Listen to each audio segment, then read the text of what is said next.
Magandang araw po sa inyong lahat. Sa araw na ito, mapapakinggan po natin ang kwento ng may 18 taong gulang na binatang si Ariston. Makikilala niya ang isang lalaking palaboy na babago sa diskarte niya sa buhay. Kasabay ng pagbabalik ng palaboy sa kanilang baryo, ang pamiminsala rin ng kampon ng kadiliman.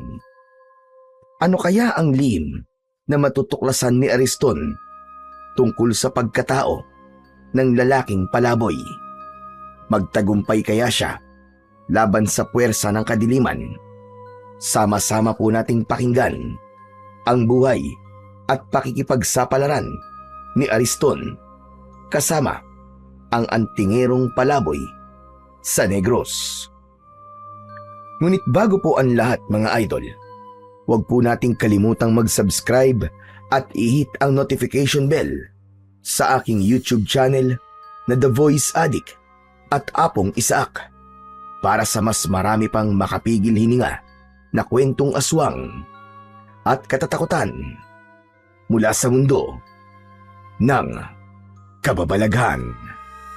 Umpisahan na po natin ang kwento. Sige!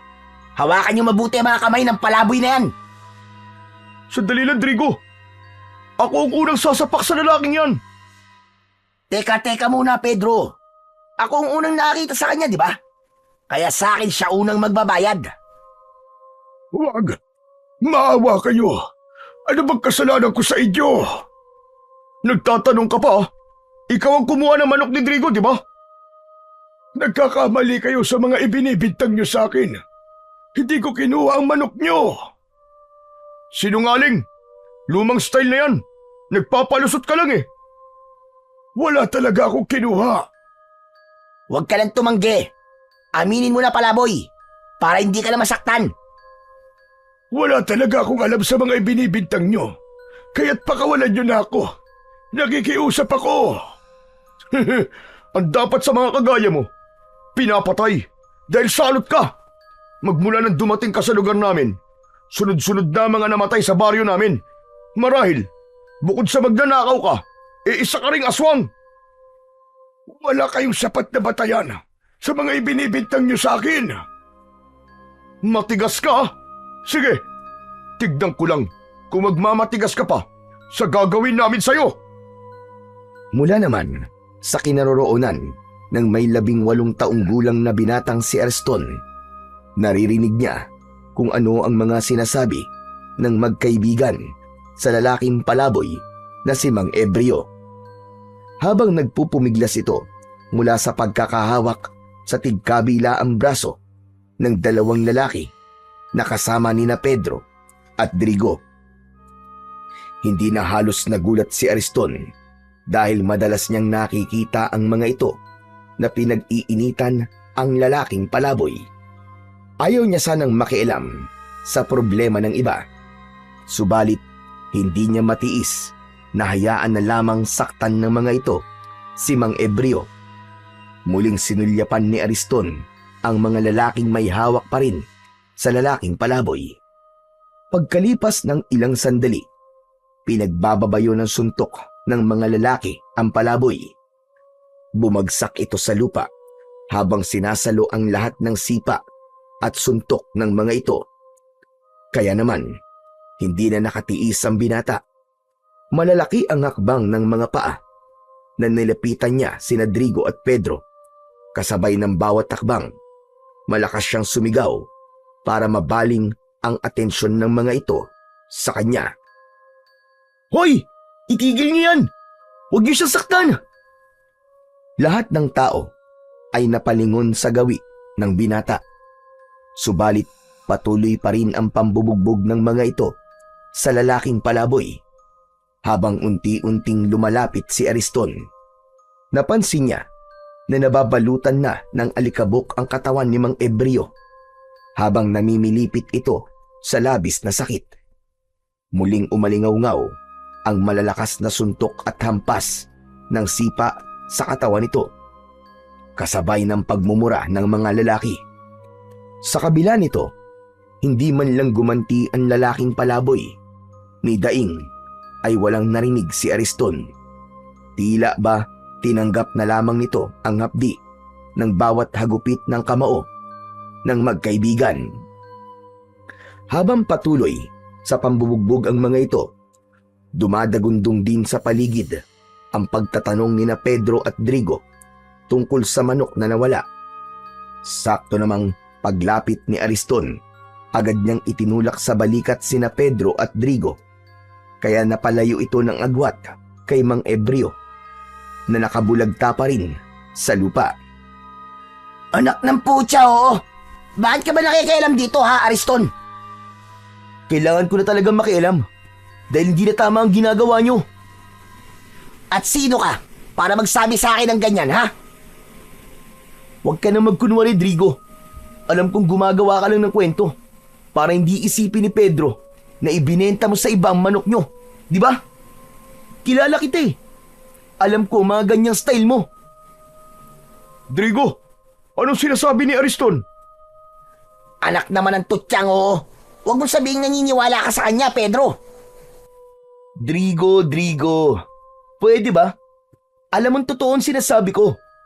Nakita ko, iniabot mo ang tandang kay Mantanin, di ba? Tumigil ka. Wala katotohanan niya sinasabi mo. Bakit? Ayaw mo bang malaman ni Pedro na ibinenta mo sa iba ang manok nyo at sinolo mo ang pera? At para hindi ka makonsensya, inilibre mo siya ng alak, di ba? Tumigil ka na. Kung ayaw mo masaktan. Drigo, totoo ba ang sinasabi ni Ariston? O ano? Sumagot ka, Drigo. Tinatanong ka ni Pedro.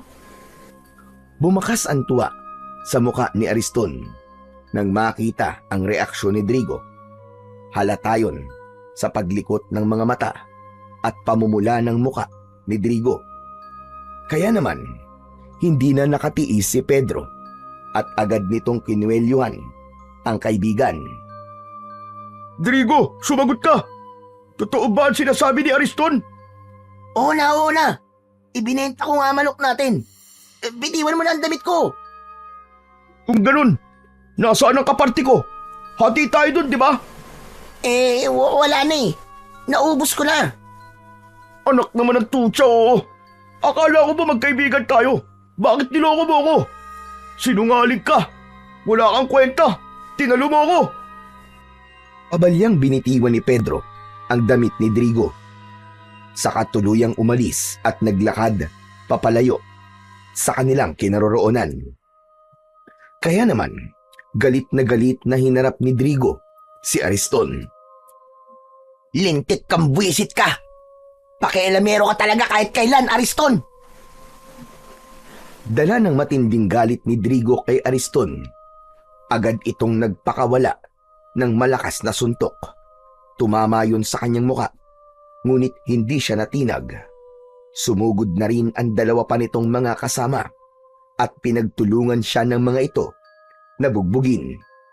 Sa simula, nagawa niyang sabayan ang mga suntok at sipa ng dalawang lalaki.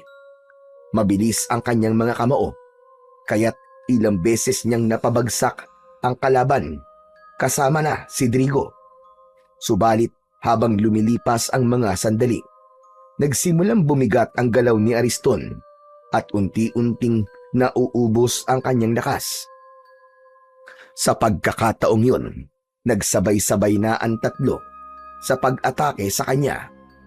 Dahil dito, hindi na iwasan ni Ariston ang pagtama ng kamao ng mga ito sa kanyang katawan.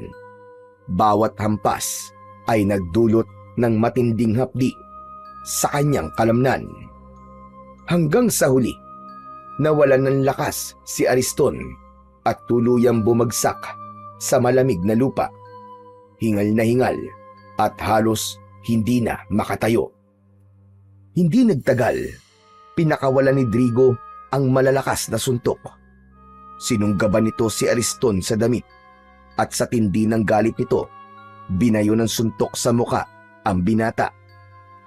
Dumugo ang labi at ilong ni Ariston at sa bawat suntok, nag-iwan ito ng pasa at sugat sa kanyang muka. Hindi pa nakontento, Sinipa pa siya nito sa tagiliran, dahilan upang mapaubo si Ariston sa labis na sakit. Ang lupa ay nabahira ng dugo at ang hangin ay napuno ng mga ungol ng sakit mula sa bibig ng binata. Sa gitna ng karasang yun, biglang dumating si Lolo Castor. Mga walang hiya kayo! Anong ginawa niyo sa apo ko? Huwag kang makialam dito, tanda. Baka ikaw naman ang samain sa akin. Bakit hindi ako makikialam? Pinapatay mo lang ang apo ko, buwisit ka! Lolo Castor, lumayo po kayo sa kanya. Huwag po kayong lalapit. Pambihira ka naman, Ariston. Ano ba nangyari? Inawat ko lang po sila eh. Umawat daw. Yung apo nyo, pakialamero yan. Lintik yan. Sinira ang diskarte ko. Nalaman tuloy ni Pedro na ibinenta ko manok namin. Kasalanan mo naman palang lintik ka. Anong kasalanan ng apo ko sa'yo? Anong dahilan? At pinugbog mo ang apo ko, Drigo? Ibinuking niya ako eh. Kasalanan niya. Siguro naman, magtatandala ang apo mong inutil, tanda. Ikaw ang dapat na magtanda. Pagsisisihan mo, ang ginawa mo pananakit sa apo ko, hayop ka. Tandaan mo yan. Huwag mo nga akong tinatakot sa pagbabanta mo. Anong magagawa mo, ha? Isa ka lang matanda at wala lang silbi. Matandang hukluban. Ah, ganun pala, ha? Sige. Tatandaan ko mga sinabi mo. Pero ito tatandaan mo, Drigo. Sa oras na saktan mo uli ang apo ko, makikita mo, pagsisisihan mo, na nabuhay ka pa. Dahil ako mismong makakalaban mo. Ako ang pakinggan mo, tanda. Dahil sa oras na makialam ka ulit sa akin at ang hambog mong apo, sinasabi ko sa inyo, ako mismo ang magpapalaya sa inyo sa baryong ito. Tandaan nyo yan! Kitang-kita ni Ariston ang panginginig sa nakadurong daliri ni Drigo dahil sa labis na galit. Kaya naman, bumundo lang kaba sa kanyang dibdib. Nag-aalala siya na baka totohanin ni Drigo ang banta. Pagkatapos nito, tahimik na umalis at naglakad si Drigo papalayo sa kanilang kinaroroonan.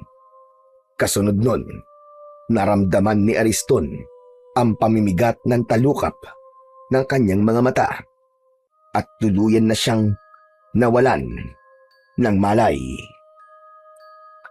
Sa muling pagbabalik ng malay ni Ariston, ay naramdaman niya ang maligamgam na tubig na dumadampi sa kanyang balat.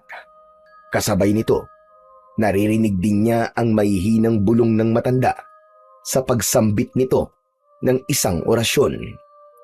Kahit nakapikit si Ariston, batid niya na ang ingay na nasa tabi niya ay nagmumula sa mga garapon na madalas gamitin ni Lolo Castor sa panggagamot. Maya-maya pa ay narinig niya na nagsalita si Lolo Castor. Bumagod ka na dyan, apo. Alam kong gising ka na. Kailangan natin na mag-usap. Nang marinig ni Ariston ang sinabi ni Lolo Castor, dahan-dahan niyang iminulat ang kanyang mga mata. Alam niyang pag-uusapan nila ang tungkol sa nangyari sa kanya. Kaya naman, dahan-dahan siyang bumangon. Si Lolo Castor naman ay tumayo at lumapit sa bintana. Bigla naman ang pagguhit ng pananakit sa kanyang katawan, kasabay ng pamimigat ng kanyang labi at panginginig ng kanyang mga braso.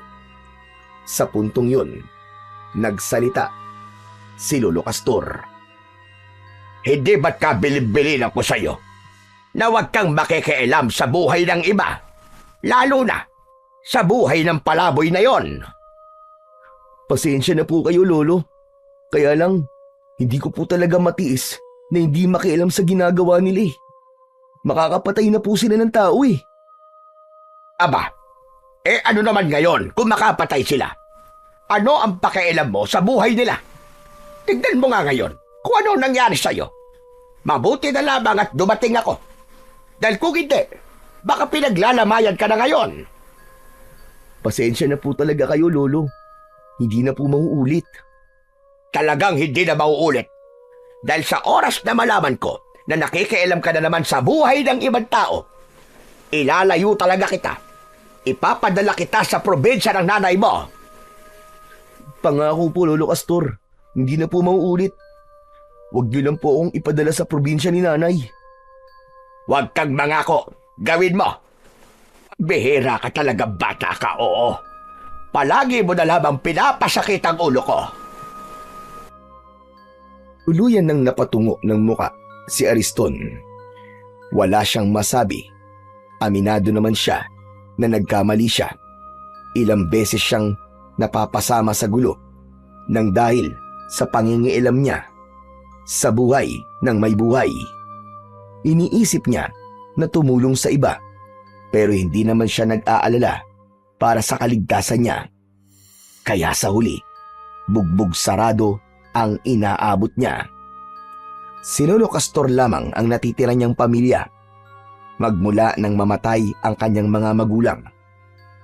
Si Lolo Castor ay isang mahusay na albularyo sa kanilang baryo.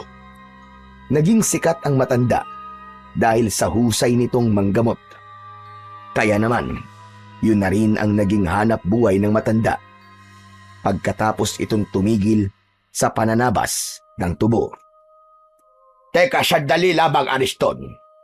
Bakit ba madalas mong ipinagtatanggol si Ebreo? Ano ba ang meron? At handa ka magbuwis ng buhay para sa kanya? Hindi niyo po ba nakikita? Nakakaawa po ang itsura niya. Wala pong pamilya na magtatanggol sa kanya. Hindi ko po talaga kayang makitang may sinasaktan sa harapan ko, Lolo. Ewan ko ba? Hay nako. Pambihira ka talaga, Ariston. Hanggang maaga pa, itigil mo na ang pagtulong sa iba. Itigil mo ang ugaling yan. Baka ikapahamak mo yan at pagsisihan mo sa bandang huli. Isa pa, tutulong ka na lang din naman. Doon pa, sa nasisiraan na ng ulo. Ano po ba nangyari kay Mang Embryo, Lolo Castor? 17 taon na ang nakakalipas nang maganap ang pagsalakay ng mga pirata at rebelde sa lugar natin. Kinuha nila ang mga babae sa baryo. Pinagsamantalahan sa harap ng kanilang mga asawa at ang mga sanggol noon na edad 1 taon. Pinatay ng mga tulisan sa pamamagitan ng pag-aagi sa mga ito sa ere at pagkatapos ay sasambutin ng kanilang itak. Lahat ng yon ay nasaksihan ni Embryo. Namatay ang kanyang pamilya sa mismong harapan niya. Kaya po ba nasiraan ng ulo si Mang Embryo at naging isang palaboy? Hindi yun ang naging dahilan kung bakit naging palaboy si Embryo. Hindi niya kinaya ang sakit nang mawalan siya ng pamilya. Kaya umalis siya sa baryo natin. Pero pagkalipas ng ilang taon, bumalik siya. Ganyan na ang kilos niya. Ang sabi marahil daw ay kinuha ng engkanto si Embryo. Kaya't nagkaganyan ang buhay niya. Kaya naman, nakikiusap ako sa iyo, Apo. Abay, mag-iingat ka sa kanya.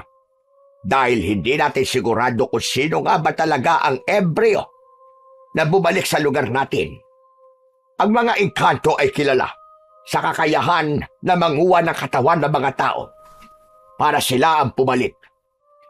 Pero sa tingin ko naman po ay mabuti po siyang tao. Naiintindihan ko na po ngayon kung bakit po siya nagkaganon. Nakakaawa naman po palang sinapit niya. Walang puwang ang awa sa kanya, Apo. Basta iwasan mo ang Embryo na yon. Bakit ko naman po siya iiwasan, Lolo Castor? Hindi po ba't mas dapat po siyang lapitan at kaawaan? Dahil magmula nang bumalik siya sa baryo natin, sunod-sunod na ang pagkamatay ng mga tao sa lugar natin. May minsan na natatagpuan sa kakauyan, wakwak ang tiyan at nagkalat ang laman loob sa lupa. Hanggang ang iba naman ay nagkakasakit. Tinutubuan ng malalang sugat sa katawan. Pagkatapos ay nilalabasan ng kung ano-anong mga insekto sa sugat. Lahat ng yun ay nangyari magmula nang bumalik si Embryo. Wala pong sapat na batayan para ibintang sa kanya ang mga nangyayari sa baryo natin. Parang napaka-imposible naman yata ang sinasabi niyo tungkol sa kanya, Lolo. Posible lahat ng mga sinabi ko tungkol sa kanya. Kadalasan ng mga nilalang na nagtatago sa dilim ay magagaling magpanggap at magkunwari. Baka hindi mo alam, ay nasa tabi-tabi lang sila at handa nang umatake sa oras na magkaroon ng pagkakataon. Pasensya na, Lolo. Pero hindi po talaga ako naniniwalang magagawa yun ng Mang Ebreo. Isa pa, magaan po talaga ang loob ko sa kanya eh. Dahil naaawa po ako sa kalagayan niya. Maniwala ka, Apo. Hinala ng mga tao. Aswang ang lalaking palaboy na yon. Hindi magtatagal at malalantad din sa lahat ang totoo niyang pagkatao. Nakalimutan niyo na po ba, Lo? Na kapag walang sapat na batayan at patunay sa lahat ng hinala, hindi tayo maaaring mangusga ng kapwa. Alam ko naman yun, Apo. Pero iba si Ebreo. Kahit sundan mo pa siya, makikita mo. Lalabas din ang totoo niyang pagkatao. Sa sinabing yun ni Lolo Castor, isang plano ang nabuo sa isip ni Ariston. Sa isip niya ay susundan niya si Mang Ebreo para malaman kung may katotohanan ba ang sinasabi ni Lolo Castor. Isang malalim na buntong hininga ang pinakawalan ni Ariston. Hindi na siya nagtanong pa sa matanda. Maya-maya pa ay muling nagsalita ang matanda. Hala, sige na. Bumangon ka na dyan. Basta mga biling ko sa'yo, huwag mong kalilimutan nang hindi ako nag-aalala sa'yo, iho. Huwag na po kayo mag-alala, Lolo Castor. Hindi ko na po kayo bibigyan ng sakit ng ulo. Pangako po. Abay, dapat lang. Baka yan pa maging dahilan ng maaga kong kamatayan. Masakit din naman sa ulo yung palaging nagsasaway sa'yo. At saka hindi ka na bata, Ariston. Hala, sige na. Bumangon ka na dyan at magtrabaho ka na. Total naman magaling na ang sugat mo at nalagyan ko na yan ng gamot. Teka, saan naman po pala kayo pupunta at bihis na bihis po kayo? Magtutungo ako sa kabilang baryo. Meron akong pasyente roon. Kaya naman bahala ka na muna rito. Yung mga ibiniling ko sa'yo, wag mong kalilimutan. Hindi na hinintay ni Lolo Castor na sumagot pa si Ariston. Agad itong umalis sa kanyang harapan at naglakad palabas ng kanyang silid. Pagkalipas ng ilang sandali, narinig niya ang pagbukas ng pinto sa labas. Kasunod ng mahinang yabag ng paa nito, papalayo sa kanilang bahay. Kaya naman, nang kumalat ang nakakabinging katahimikan sa loob ng kanyang kwarto, saka lamang niya naisip ang tungkol kay Mang Ebreo. Bigla niyang naalala na nasaktan din ito mula sa pambubugbog nina Pedro at Drigo. Nang mga sandaling yon ay naramdaman niya ulit ang pananakit ng kanyang binti. Ngunit nailalakad niya na ito ng bahagya. Talagang maaasahan si Lolo Castor pagdating sa panggagamot. Kaya naman, hindi nakapagtataka na marami na ang nagtitiwalang magpagamot sa matanda. Pagkalipas ng ilang araw, matapos siyang bugbugin ni Drigo at ng mga kasama nito, bumalik na si Ariston sa nakasanayan niyang gawain. Kagaya ng dati, nagsimula siyang magtrabaho sa tubuhan ni Kaloy. Banayad ang hagod ng kanyang itak habang tinatabas ang mga tubo. Nang bigla niyang naramdaman na bahagyang lumalamig ang ihip ng hangin. Saka lamang niya napansin na malapit na palang dumilim ang paligid. Kaya naman, nagpasya si Ariston na lisanin ang lugar na yon. Pagkaraan ng ilang sandali, habang tinatahak niya ang daan pauwi sa kanilang bahay, bigla niyang naalala si Mang Ebreo. Ilang araw na rin ang lumipas, pero hindi ko na nakikita si Mang Ebreo. Nasaan na kaya siya ngayon? Ano na kayang kalagayan niya? Tumigil sa paglalakad si Ariston nang makasalubong niya si Drigo. Nakatungo ang mukha nito at balot ng balabal ang buo nitong katawan. napakunot ang kanyang noo, kaya napatitig siya sa muka ng binata. Napansin niya kagad ang mga sugat nito sa balat. Nagtutubig yun at namamaga. Hindi siya maaaring magkamali. Sakit yun ng mga taong dinadapuan ng peste o salot na sakit sa kanilang lugar. Kaya naman, bigla niya itong nilapitan at hinawakan ang mga kamay nito. Drigo, sandali lang. Ano nangyari sa balat mo? Hinablot nito ang braso mula sa pagkakahawak ni Ariston. Pagkatapos ay tinignan siya nito ng matalim. Dinuro siya nito sa kanyang muka habang nanginginig sa galit. Huwag na wag mo akong hahawakan, Ariston, ha? Ang hayop na palaboy na yun. Tignan mo ang ginawa niya sa akin. Ha? Sandali, anong ibig mo sabihin, Drigo? Si Mang Ebrio ang may gawa nito sa akin, Ariston. Sigurado ko na binarang niya ako para makaganti siya sa akin. Hahanapin ko talaga siya. Pagbabayaran niya to, umanda siya sa akin. Teka, sandali lang. Sa tingin ko hindi niya kasalanan kung bakit nangyari yan sa'yo. Dati na may ganyan na sakit na kumakalat sa baryo natin, di ba? Kaya huwag ka magpadalos-dalos ng desisyon. Hindi ako tanga, Ariston. Siya lamang ang gagawa nito sa akin. Alam ko, mambabarang ang hayop na yon. Papatayin ko siya. Isinusumpa ko. Nahahanapin ko siya kahit saan pa siyang lupalok magtago. Kaya kung alam mo kung nasan si Mang Ebrio, ang mabuti pa sabihin mo na.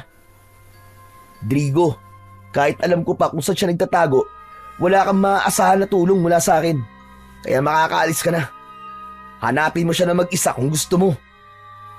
Siguro magkasabwat kayong dalawa, no? Kaya mo siya pinagtatakpan. Kung ganun, si Lolo Castor ang tatanungin ko. At sa oras na hindi niya gawin na sinasabi ko, ang lolo mo ang papatayin ko. Tandaan mo yan. Sabay alis ni Drigo sa kanyang harapan.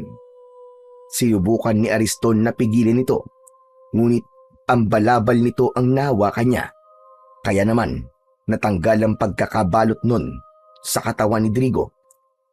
Lumantad sa paningin ni Ariston ang nakakadiring itsura ng buong katawan ni Drigo, kasunod ng pag-alingasaw ng masangsang na amoy mula sa katawan nito. Sa pagkakataong yun, pareho silang natigilan. Kitang-kita ni Ariston ang mga sugat sa balat nito, namamaga at nagtutubig. Ang bawat paligid ng sugat ay nangingitim na at may mabahong likidong tumutulo na tila nana. At habang pinagmamasdan ni Ariston ang sugat sa katawan ni Drigo, lumabas mula sa sugat nito ang buhay at maliliit na ipis. Nagtatatalon si Drigo na pilit na pinipispisan ang sarili nitong sugat upang matanggal ang mga isip. Gusto niyang masuka, ngunit mas nangibabaw ang pag-aalala niya sa mga nakikita. Sa kabila ng sakit na nararamdaman ni Drigo, pilit nitong piniga ang sugat. Hindi halos magawang tignan ni Ariston ang mga nangyayari sa kanyang kaharap. Gusto niya itong lapitan. Gusto niyang tulungan. Ngunit ibinilin sa kanya ni Lolo Castor na kapag nakaharap niya ang mga taong may ganong kondisyon, ay huwag niyang hahawakan ang mga yon. Dahil sa oras na mahawakan niya ang sugat nito, mahahawa siya ng sakit ng taong nagtataglay ng ganong klaseng karamdaman. Kaya naman, nanlalaki ang kanyang mga mata habang nakatingin lamang sa lalaki. Bumakas sa muka ni Drigo ang labis na paghihirap. Maputla, pawis na pawis, at halos mapunit ang labi sa kakakagat dahil sa kirot. Ang bawat hininga nito ay mabilis na parang pagod. Naluluha ang mga mata dahil sa takot sa mga ipis. Sa katahimikan ng kakauyan, ang daing at ungol ni Drigo ang kanyang naririnig. Isang nakapangingilabot na eksena ng isang taong winawasak, hindi lamang ng sugat, kundi ng karumihan at kasindak-sindak na paghihirap mula sa mambabarang. Kung nangyayari yan sa'yo, Drigo, bakit hindi ka magpagamot kay Lolo Castor? Imbis na paghihiganti ang isipin mo, unahin mo muna magpagamot. Huwag ka na magkunwari na nag-aalala ka sa akin, Ariston. Tigilan mo ako. Drigo, hindi ako nagkukunwari. Totoo na nag-aalala ako sa kalagayan mo ngayon. At si Lolo Castor lang ang makakatulong sa'yo. Wala nang iba. Pagkatapos kong bantaan ng buhay ni Lolo Castor, sasabihin mong sa kanya ako magpagamot. Hindi ko yung gagawin. Ang dapat nito, patayin ang bumarang sa akin. Yun lang ang tanging paraan. Pagkasabi nun ni Drigo, dinampot na nito ang balabal na nahulog sa lupa. Kaya nakita ni Ariston ang panginginig sa mga kamay ng binata. Nang mahawakan nito ang balabal, ay mabilis nitong ibinalot sa kanyang katawan at umalis sa lugar na yon. Nahabol na lamang ng tingin ni Ariston ang nagmamadaling si Drigo. Pagkatapos ng mga nangyari kay Drigo, parang gusto na rin niyang maniwala na si Mang Ebreo ang may kagagawa nun. Kaya naman, mas tumindi ang pagnanais niya na sundan ang lalaking palaboy.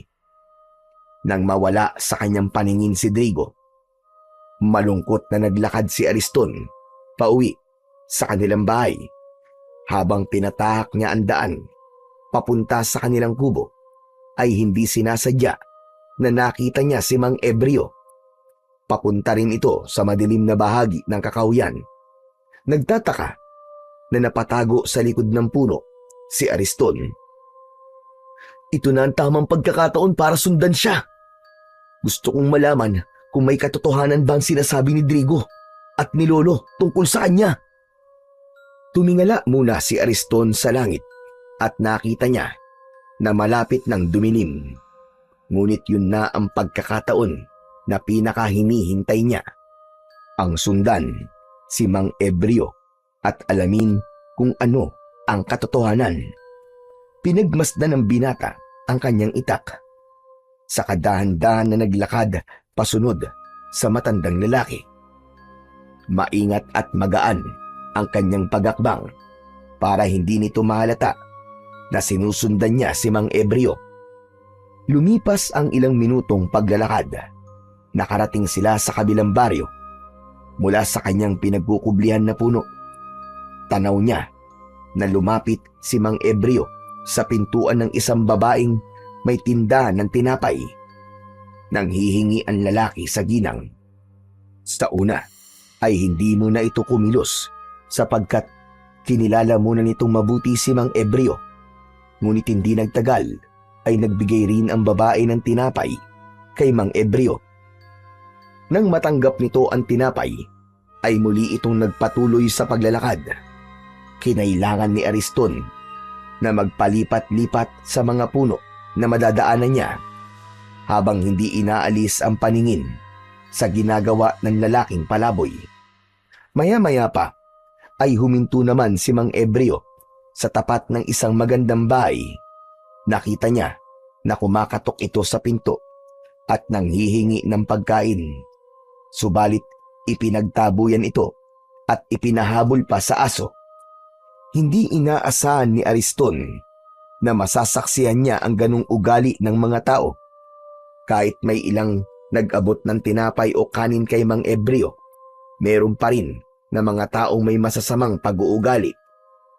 Pagkalipas ng ilang oras na paglalakad at pagmamakaawa para sa pagkain, tuluyan na itong umalis, dala ang kaunting piraso ng tinapay na nakasilid sa basang tela nito.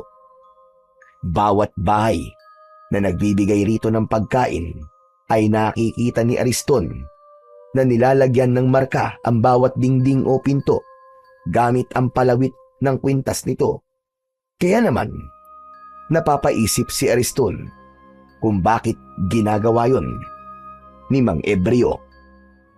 Teka, bakit kaya nilalagyan niya ng tanda ang bahay ng mga taong nagbibigay sa kanya ng tinapay? At ang hindi naman nagbibigay sa kanya ng pagkain ay nilalagyan niya ng X na marka. Para saan kaya yun? Napakunot ang noo na bulong sa sarili ni Ariston. Muli niyang ipinagpatuloy ang pagsunod kay Mang Ebreo habang ang paligid ay unti-unti nang binabalot ng dilim. Bumakas ang pag-aalala sa dibdib ni Ariston. Kailangan niyang makabalik kagad sa bahay nila upang hindi malaman ng matanda ang pinaggagawa niya habang wala ito. Mabuti na lamang at naisipan ni Mang Ebreo na bumalik sa gubat. Tinaak nito ang daan papunta sa kakahuyan. Maya-maya pa ay tumigil ito sa paglalakad. Sa tapat ng isang maliit na matandang punong balete, lumapit si Mang Ebreo. Inilapag nito ang daladala at umupo sa isang batong nababalutan ng damo. Pagkaraan ng ilang sandali ng pagpapahinga, sinimulan nitong buksan ang tinapay at marahang isinubo sa bibig. Dahan-dahang ninunguya na para bang bawat mumo ay mahalaga. Ang katahimikan ng paligid ang nagsilbing saksi sa kalungkutan ng buhay ni Mang Ebreo. Sa kabilang dako naman ng kakahuyan, nakatago si Ariston habang nakatingin pa rin sa ginagawa ng lalaking palaboy. Wala naman ako napapansin na kakaiba sa kanya. Kawawa pa nga ang kalagayan niya dahil sa ilang oras sa paglalakad niya, isang balot lamang ng tinapay ang nakuha niya at wala pang tubig. Muli siyang napatingin sa gawi ni Mang Ebreo. Kasunod nito ay maingat siyang nagpalipat-lipat sa mga puno upang hindi maramdaman ni Mang Ebreo ang presensya niya. Ang kanyang mga mata ay nakatutok sa bawat kilos ng matanda. Pinagmamasdan kung saan ito tutungo o anong lihim ang maaaring malaman niya rito. Tanging ang liwanag lamang ng sikat ng buwan ang tanglaw niya sa paligid. Naaalala niya na malapit ng sumikat ang kinatatakutan na pulang buwan. Yun ang hudyat ng muling pagkabuhay ng pinakamalakas na aswang. Ayon yun sa kwento ni Lolo Castor. Habang abala siya sa pag-iisip, ay napatungo siya at muling napasulyap sa gawi ni Mang Ebreo. Ngunit nanlaki ang kanyang mga mata. Nawala bigla ang matandang lalaki sa kinauupuan nitong bato. Hala! Nawala siya! Pambihira naman, oo! Nasaan si Mang Ebreo? Saan kaya siya nagpunta? Inilinga ni Ariston ang kanyang paningin sa buong paligid. Ngunit wala na talaga ang lalaking palaboy. Kaya naman, napilitan siyang lumabas sa kanyang pinagtataguan. Naglakad siya papalapit sa bato na inuupuan ni Mang Ebreo. Ang bilis naman niyang mawala. Pambihira! Akma na sanang paalis sa tapat ng puno ng balete si Ariston nang bigla siyang nakarinig ng mahinang pag-angil sa kanyang likuran. Biglang may malamig na hangin ang dumampi sa kanyang batok. Napalingon siya at doon niya nakita ang isang nilalang na tahimik na nakatayo sa kanyang likuran. Nakangising tumutulo ang malapot nitong laway. Ang nilalang ay matangkad, payat, ngunit litaw ang matitigas na buto sa ilalim ng balat. Ang muka ay pahaba, may malalaking mata na kulay dilaw na kumikislap pa nga sa dilim. Ang bibig nito ay nakanganga at mula roon nakalitaw ang mahahabang pangil na tila panghayop, habang ang dila ay mahaba. Ang mga kuko nito ay matutulis, kasing haba ng patalim, at ang balat ay kulay abong nanunuyo, parang balat ng bangkay. Mula sa likuran nito ay umaalingasaw ang amoy ng nabubulok na laman ng tao, nakakasulasok at nakakapangilabot. Nanlamig ang buong katawan ni Ariston. Ang kanyang dibdib ay bumilis ang tibok at ang kanyang mga tuhod ay nanginig na parabang nawawala na siya ng lakas. Ramdam niya ang paggapang ng takot mula ulo hanggang talampakan, at ang kanyang lalamunan ay nanuyo na tila ayaw maglabas ng tinig. Gusto niyang kumilos pero nanigas ang kanyang mga kamay at sa kanyang mga mata ay malinaw na nakikita ang panganib. Isang halimaw na handang lapain siya anumang oras sa pagitan ng katahimikan ng kagubatan at ng malupit na anyo ng nilalang. Si Ariston ay natigilan, pinipilit na hanapin ang tapang sa kanyang puso. Ngunit ang takot ay lalong lumakas at halos umabot na sa kanyang kaluluwa. Bigla niyang naalala si Mang Ebreo. "Ikaw ba yan, Mang Ebreo? Patawarin niyo po ako kung sinusundan ko po kayo. Huwag niyo po akong sasaktan. Maawa po kayo sa akin." Hindi siya nito pinansin. Sa halip, mas lumaki pa ang pagkakangisi nito. Hindi rin niya inaalis ang paningin sa nilalang. Tila nabibinga siya sa nakakatakot na anyo ng aswang. Tanging ang malakas na pag-angin lamang nito ang gumising sa natutulog niyang katinuan. Panay ang lunok niya ng laway dahil sa nararamdaman na takot. Dahan-dahan lumapit ang nilalang sa nakatulalang si Ariston. Bago pa siya makagalaw, isinubsob na ng halimaw ang ulo nito sa kanyang balikat. Ramdam na ramdam ni Ariston ang malamig na hininga ng nilalang. Kasunod, ang matinding hapdi ng unti-unting pagbaon ng mahahabang pangil nito sa kanyang laman. Parang mabagal na bangungot ang bawat sandali. Narinig niya ang pagkapunit ng sariling balat at ang biglang pagbulwak ng dugo na dumaloy sa kanyang damit hanggang sa kanyang dibdib. Naramdaman niya ang init ng dugo habang bumababa ito sa kanyang tiyan at tagiliran, at kasabay nun ang nakakapanlumong kirot na tila dumurog sa kanyang kalamnan. Napaluhod sa sakit si Ariston at malakas na napasigaw. Ang kanyang katawan ay nanginginig at ang kanyang mga kamay ay pilit na itinutulak ang bibig ng halimaw. Ngunit mahigpit ang kapit ng aswang. Habang tinutulak niya ang mukha nito, mas lalo lamang bumabaon ang pangil nito. Naramdaman niya na tila may matigas na bagay na naiwan sa kanyang laman. Kasunod nun, dumadaloy ang dugo at naririnig niya ang nakakadiring paglagok ng halimaw. Tila ba umiinom ito ng alak, ngunit ang iniinom nito ay ang mismong buhay at sariwang dugo ni Ariston. Pilit niyang nagpumiglas, hinampas ang katawan ng halimaw, ngunit walang saysay. Ang bawat lagok ng nilalang ay nagdudulot ng panghihina sa kanyang mga tuhod at ang kanyang paningin ay nagsimula ng lumabo. Sa huling sandali ng kanyang lakas, mas malakas na sigaw ang kumawala sa kanyang bibig. "Umalis ka! Demonyo ka! Hindi mo ako mapapatay! Pakawalan mo ako! Pakawalan mo ako!" Isang malakas na suntok ang dumapo mula sa aswang, mula sa kamao ni Ariston. Humalas ito at binitiwan siya.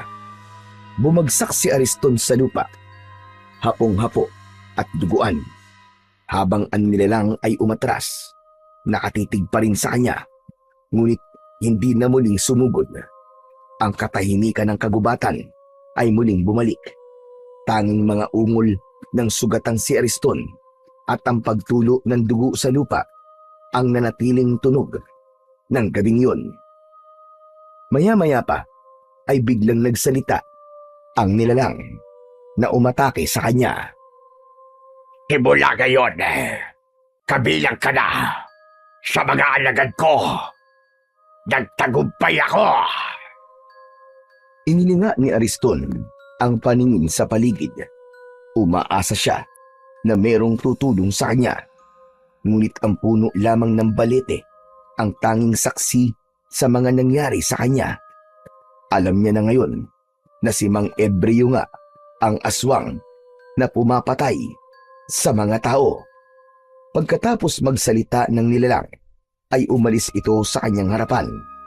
Naiwan siyang nakaluhod sa lupa habang nararamdaman ang kakaibang sakit na gumagapang sa buo niyang kalamnan. Nagkikikisay ang kanyang katawan, tumitirik ang kanyang mga mata, at dala ng labis na paghihirap. Napunit niya ang kanyang damit dahil pakiramdam niya ay mainit ang kanyang katawan at tila may lalabas na insekto sa kanyang laman.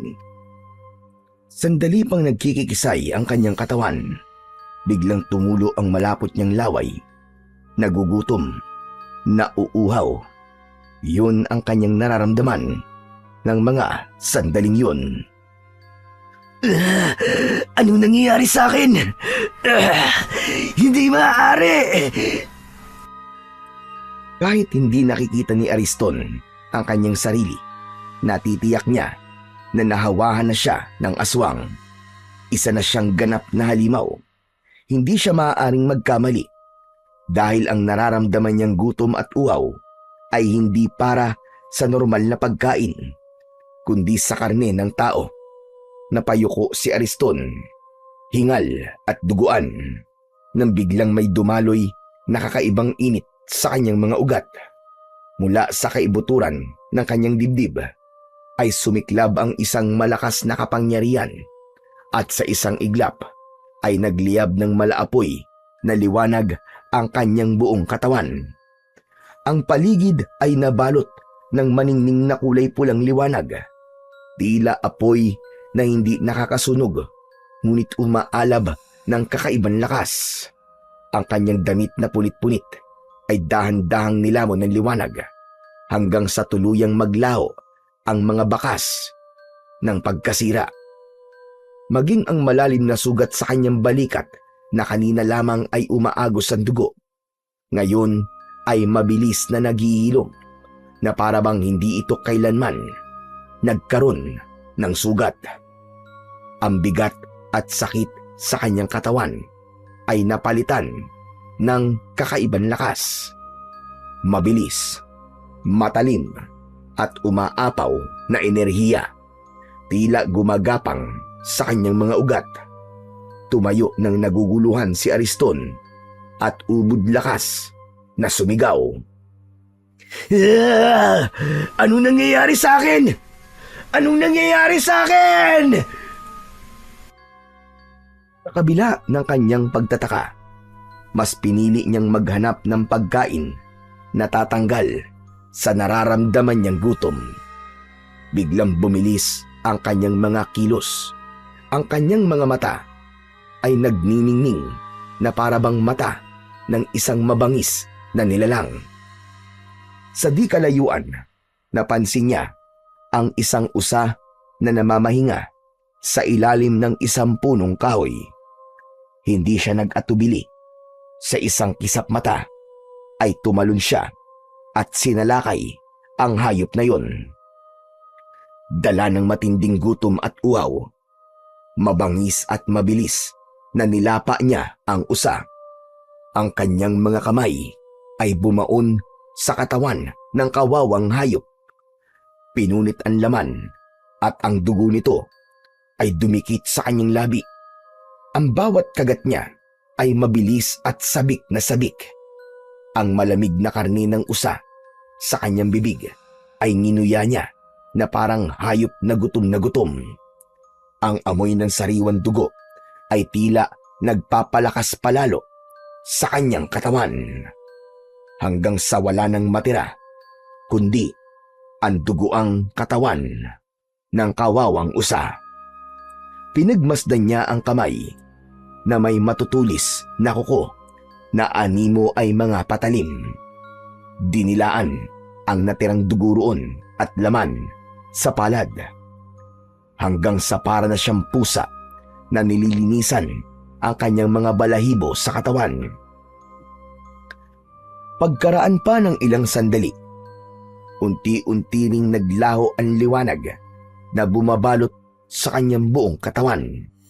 Ang kanyang mga mata ay bumalik na rin sa dati at ang kanyang hininga ay unti-unting bumagal. Ang dating mabangis na anyo ay napalitan muli ng anyo ng pagiging tao. Parang isang panaginip lamang ang lahat, ngunit damang-dama niya ang lakas na ibinigay sa kanya ng kapangyarihan. Mabilis siyang kumilos at sa hindi maipaliwanag na bilis ay nakabalik kagad siya sa kanilang bahay. Doon sa tapat ng kanilang pintuan, sa katahimikan ng gabi, nanatili si Ariston. Bit-bit ang hiwaga ng kapangyarihang bumalot sa kanyang buong pagkatao. Isang lihim na siya lamang ang nakakaalam. Isang pangalan ang biglang sumagi sa kanyang isipan. Bumakas ang matinding galit sa kanyang muka. Pagbabayaran niyang ginawa niya sa akin. Ako mismo ang papatay sa iyo, Mang Ebreo. Natitiyak ko. Ikaw lang. Ikaw ang may gawa nito sa akin. Nakuyom ni Ariston ang kanyang kamay. Galit na galit siyang nakatingin sa nakasaradong pintuan. Maingat siyang pumasok sa loob ng kubo. Magaan ang hakbang ng paa upang maiwasan ang ingay.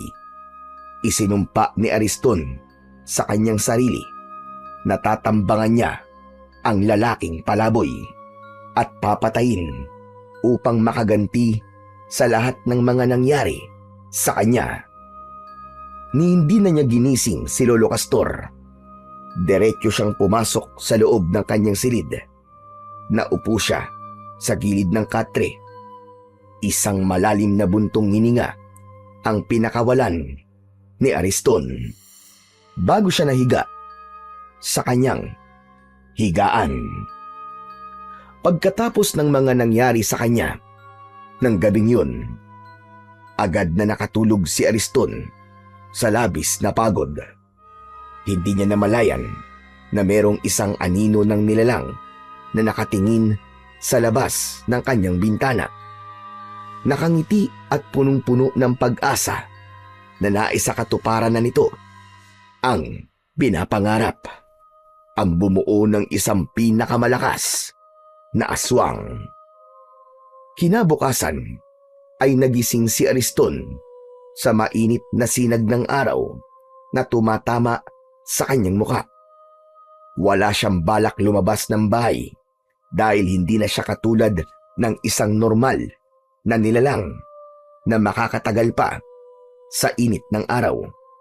Dahan-dahan siyang bumangon sa kanyang katre upang isara ang nakabukas niyang bintana. Kaya naman, napansin niya na nagkaroon ng mga pulang guhit ang kanyang balat. Maputla at may bahid ng dugo.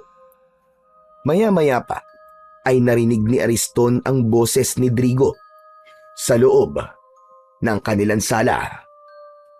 Nais na nitong magpagamot sa matandang albularyo na si Lolo Castor dahil hindi na nito kaya ang labis na sakit na nararamdaman.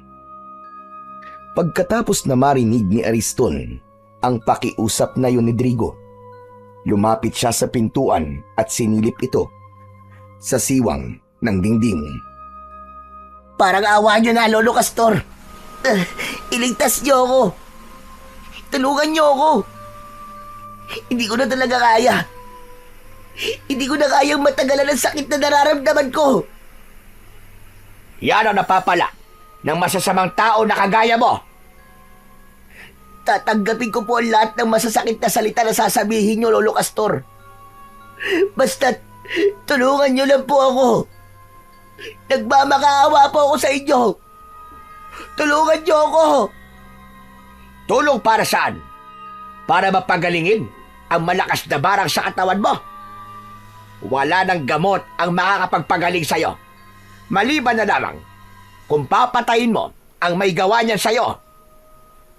Handa akong pumatay. Gumaling lang ako sa sakit ko to. Kung totoong barang ito, sino ang hayop na yun na gumawa nito sa akin? Sa tingin ko, si Ebreo ang may gawa niya sa'yo. Kaya kailangan mong patayin siya para ikaw ay gumaling. Sa isang bahagi ng silid ay napapangiti si Ariston. Dalawa na silang maghahanap sa lalaking palaboy. Tila nawala ang kabutihan sa puso ng binata. Natutuwa siyang may ibang tao na gagawa sa mga binabalak niyang gawin para kay Mang Ebreo. Ngunit sa puso niya ay ninanais niyang siya ang unang makakakita sa lalaking palaboy dahil ang gusto niya, siya mismo ang papatay kay Mang Ebreo. Pagkatapos mag-usap sina Lolo Castor at Drigo, nagpaalam na ang binata sa matanda. Samantalang si Ariston naman ay nanatiling nakikiramdam sa kilos ng matanda sa labas ng sala. Bigla niyang napansin na papalapit sa kanyang silid ang kanyang Lolo Castor. Kaya naman, mabilis siyang naghanap ng balabal. Kailangan niyang maitago sa matanda ang kanyang kalagayan. Nang makuha niya ang balabal, ay agad niyang ibinalot yun sa kanyang katawan. Kasunod nito, narinig niya ang boses ng matanda sa labas ng nakasarado niyang pintuan. Apo! Apo! Ariston!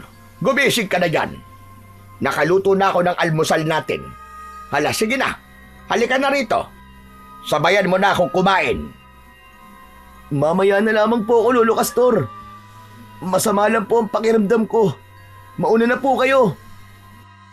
O sige, ikaw bahala. Mauna na akong kumain ha. Kailangan ko pa magpunta sa bahay ni Pedro. Nabalitaan mo na ba nangyari kina Drigo at Pedro? Po? Hindi pa po.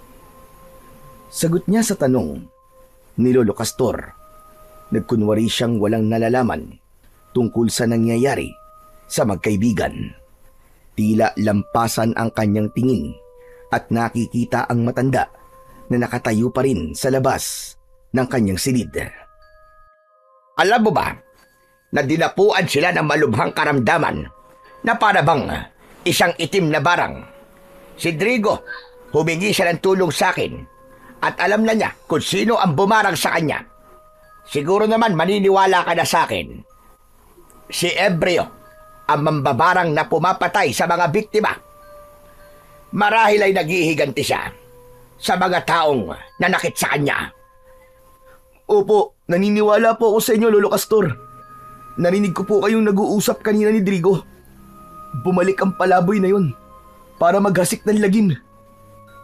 Nagkiskisan ang mga ngipin ni Ariston. Sa labis na galit, nakuyom niya ang kanyang kamao.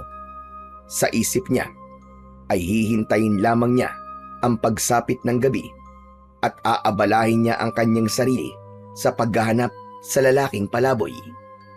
Hindi na nagsalita si Lolo Castor sa labas ng kanyang silid.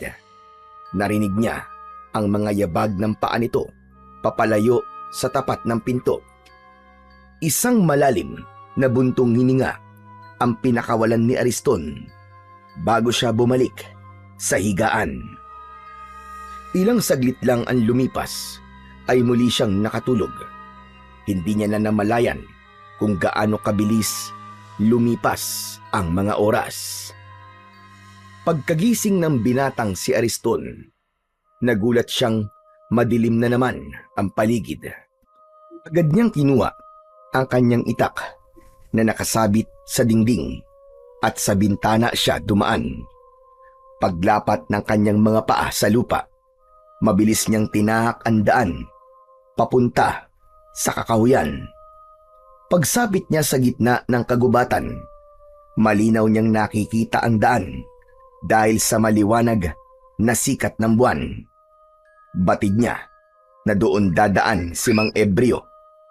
Kaya naman, naghintay siya ng ilang minuto habang nakatago sa likod ng puno ng balete. Hindi nga nagtagal, nakita niyang papalapit sa balete si Mang Ebreo. Pasa nito ang isang lumang sako na puno ng kalakal. Mabagal ang hakbang ng matanda, tila ba pagod sa maghapong panlilimos ng pagkain. Naalala ni Ariston kung paano siya nito kinagat sa balikat Isang bagay na lalong nag-udyok sa kanya upang harapin ito ngayong gabi. Nang tuluyang makalapit si Mang Ebreo, mabilis na lumabas si Ariston mula sa kanyang pinagtataguan at hinarangan ito sa daan. Bago pa makagalaw ang matanda, itinaas na ni Ariston ang kanyang itak at itinutok yun sa dibdib ni Mang Ebreo. Bumakas ang gulat at pagtataka sa anyo ng matandang lalaki. Anong ibig sabihin yan? Umasta ito na parang nasisiraan ng ulo. Nagsasasayaw na patuloy sa pagkukunwari. Ngunit sa inis ni Ariston, inatake niya ito ng taga sa katawan na agad naman itong naiwasan. Sumeryoso ang mukha nito na tumingin sa kanya. Nawala ang bakas ng pagiging siraulo ni Mang Ebreo. Buong kahandaan na napaatras ito ng hakbang. Ngunit ang mga mata ay nanatiling nakatingin sa kanyang kamay na may tangan na itak. Unti-unting nagbago ang anyo ni Ariston. Mula sa pagiging tao ay naging isang halimaw ito na umaangil ng dahil sa labis na puot at galit. Ni hindi nagulat ang kaharap. Tila alam na nito na may hawa siya ng pagkaaswang. Kaya naman, mas lalong gumapang ang galit sa dibdib ni Ariston. Dito na magtatapos ang pagtatago mo, hayop ka! Pati ako, dinamay mo. Hinawaan mo ako ng pagiging aswang mo. Kaya naman, papatayin na kita ngayon! Mariin at galit na sambit ni Ariston habang kumikislap ang talim ng itak sa ilalim ng sinag ng buwan. Ang kanyang mga braso ay nanlalakas. Patuloy sa paghakbang papalapit sa lalaking natitigilan. Wala akong alam sa mga sinasabi mo, Ariston. Kagabi, sinundan kita. Ngunit biglaan nawala. At ang lumitaw ay ang mabangis na nilalang na kumagat sa balikat ko. Kaya nangyari ito sa akin. Alam ko, ikaw yun. Ikaw ang aswang na gumawa nito sa akin. Kaya huwag ka na magkunwari. Dahil bistado na kita. Papatayin talaga kitang hayop ka. Buong lakas na itinaga ni Ariston ang itak sa lalaki. Ngunit nakaiwas ito. Habang patuloy sa pag-atake si Ariston, nagsalita naman si Mang Ebreo. Nagkakamali ka sa inaakala mo. Kagabi, alam ko sinusundan mo ko, pero wala akong ginawang masama sa'yo. Umuwi na ako noon at hindi ko alam ang mga nangyari sa'yo. Maniwala ka, Ariston! Sinungaling ka! Muli niyang inatake ng taga si Mang Ebreo, ngunit mabilis itong nakaiwas. Nagawa siya nitong maitulak. Bumakas sa mukha nito ang pinaghalong pag-aalala at pagtataka. Sa katahimikan ng kakauyan, ang kanilang mga hininga lamang ang naririnig. Sa pagitan ng dalawang nilalang, ang matandang palaboy na puno ng misteryo at ang binatang armado ng tapang. Nagsimula ang sagupaan na magbubunyag sa kanila ng totoo nilang layunin at pagkatao. Ang itak ni Ariston ay walang nagawa sa mabilis na paggalaw ni Mang Ebreo, lalo na nang tinamaan siya ng suntok nito sa kanyang dibdib. Bumagsak siya sa lupa. Habang nakahiga si Ariston sa lupa, mabilis naman na hinubad ni Mang Ebreo ang kwintas nito. Akala niya ay gagamitin yun ng lalaki sa kanya upang patayin siya. Ngunit nagkamali si Ariston. Sa pagtalon ni Mang Ebreo papalapit sa kanyang kinaroroonan, mabilis nitong naisuot ang kwintas sa kanyang leeg at agad na tumayo, papalayo sa kanya. Nagulat si Ariston dahil may kung anong malakas na puwersa ang nagpatigil sa kanyang galit at katawan. Nanatili siyang nakahiga habang nakatingin sa nakatayong si Mang Ebreo. Subalit ang hininga ni Ariston ay mabilis at punong-puno ng pagpupumiglas ang isipan. Ngunit hindi ng kanyang katawan. Anong ginawa mo sa akin? Anong ginawa mo sa akin, hayop ka? Pansamantalang maninigas ang katawan mo sa loob ng 5 minuto. Sapat na yon para mapakinggan mo ang mga sasabihin ko sa'yo. Alisin mo to! Alisin mo to, hayop ka! Alisin mo to! Tinatanggal pansamantala ng kwintas ang pagiging aswang mo at makokontrol mo ang sarili mo. Ngunit bago yon, unti-unti niyang binibigyan ng bisa ang mutya na nakatanim sa balikat mo. Walang kaalam-alam ang nilalang na nagtanim sa'yo ng mutya na isa palang pagkakamali ang ginawa niya sa'yo. Hindi ba't ikaw nga ang may gawa nito sa akin? Ikaw ang kumagat sa balikat ko. Kaya ikaw ang nagkamali. Huwag mo na subukang bilugin pa ang ulo ko. Dahil hindi ako maniniwala sa'yo. Demonyo ka! Patutunayan ko sa'yo na nagsasabi ako ng totoo. Ang kwintas na suot mo ay karapat-dapat para sa'yo. Pagmasdan mo kung paano niyan babaguhin ang anyo mo. Dahil hindi ako masamang nilalang, kagaya ng iniisip mo. Sa ating dalawa, ikaw lang ang totoong aswang. Sa ilalim ng malamlam na sinag ng buwan, hingal at pawis na pawis si Ariston habang pinagmamasdan ang pagliwanag ng suot niyang kwintas. Kanina lamang ay nanlilisik ang kanyang mga mata. Nanginginig ang kanyang mga kamay sa pananabik na mapatay si Mang Ebreo, pati na ang galit na kanyang nararamdaman para rito ay unti-unti ding naglaho. Nagsimulang magbago ang lahat. Mula sa loob ng kanyang dibdib ay unti-unting kumalat ang malamig na enerhiya. Pumapawi sa init ng halimaw na nagkukubli sa kanyang pagkatao. Ang kanyang balat na kanina ay namumula at puno ng tila naglalagablab na ugat ay muling naging payapa at bumalik sa normal na kulay.